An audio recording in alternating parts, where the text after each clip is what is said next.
बिस्मिल्लाहिर्रहमानिर्रहीम। सबसे पहले तो नए आने वाले नाजरीन से गुजारिश है कि मेरे चैनल को सब्सक्राइब करें और साथ लगे बेल आइकन को दबा के नोटिफिकेशन को ऑन करें। और यार मैं कितनी दफ़ा आपको कह के थक गया हूं कि आपके पास 1 मिनट लगता है और 1 टका भी खर्च नहीं होता। आप 50-50 लोगों में वीडियोस शेयर कर दिया करो, 5-5 हज़ार लोगों में भी शेयर करो तो आपको 1 मिनट भी नहीं लगता। आप नीचे सेंटर, वीडियो के सेंटर में नीचे बटन होता है, शेयर का बटन दबाएं, आपके पास ऑप्शन आ जाते हैं।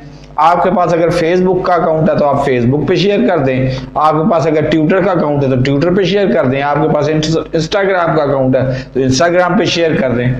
तो यार खुदा के लिए कुछ तो कर दिया करो। ओके, आखिरी खबर आपको दी थी कि मशीन गनों के दरमियान में बैठे हुए एक मुहक्किक तारीख लिख रहे हैं बादशाह सलामत के दौरे हुकूमत में जमहूरियत के फ़रोग़ के लिए किए जाने वाले उनके अज़ाइम और उनकी कोशिशों के बारे में।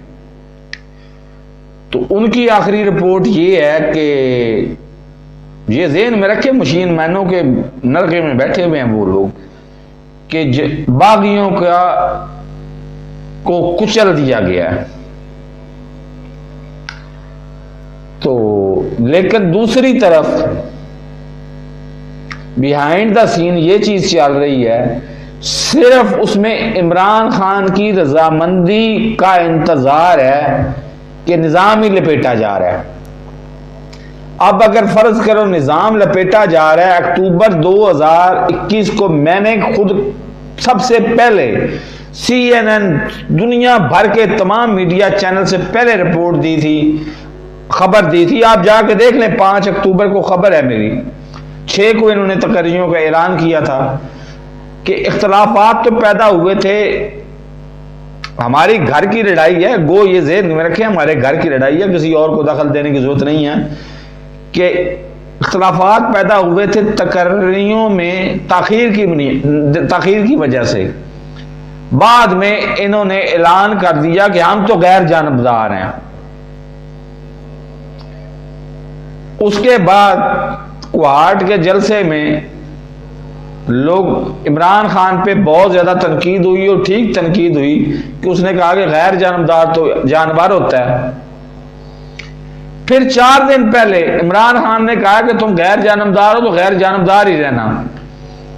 आज मजबूरन मुल्क की सलामती की खातर, जाहिर है उन्होंने मुल्क को सलामत रखना ही रखना है, ये उनके ज़िम्मे हैं, वो इसको जहाज समझ के काम करते हैं। आज फिर वो इंटरफेयर करेंगे, इंटरफेयर कर रहे हैं, बल्कि कर चुके हुए हैं। वो निज़ाम बदलने जा रहा है, निज़ाम बदलने जा रहा है।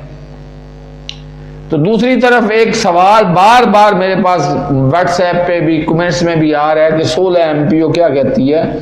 और 16 MPO नप्पण का बहाना होता है, फिर कुट्टण का बाद कुट्टना बाद का मसला होता है। तो छितर पढ़ने ही पढ़ने हैं, हर बंदे को, कारकुनों को ज्यादा पढ़ने हैं, सीनियर रहनुमाओं को कम पढ़ने हैं, लेकिन छितर पढ़ने हैं। और रेफरेंडम में वोट डलना ही डलना है कल, और निजाम ने बदलना ही बदलना है। तो मेरे इस चैनल को सब्सक्राइब नहीं किया तो सब्सक्राइब भी करें और आगे लोगों में वीडियोस को शेयर भी करें। अल्लाह हाफिज।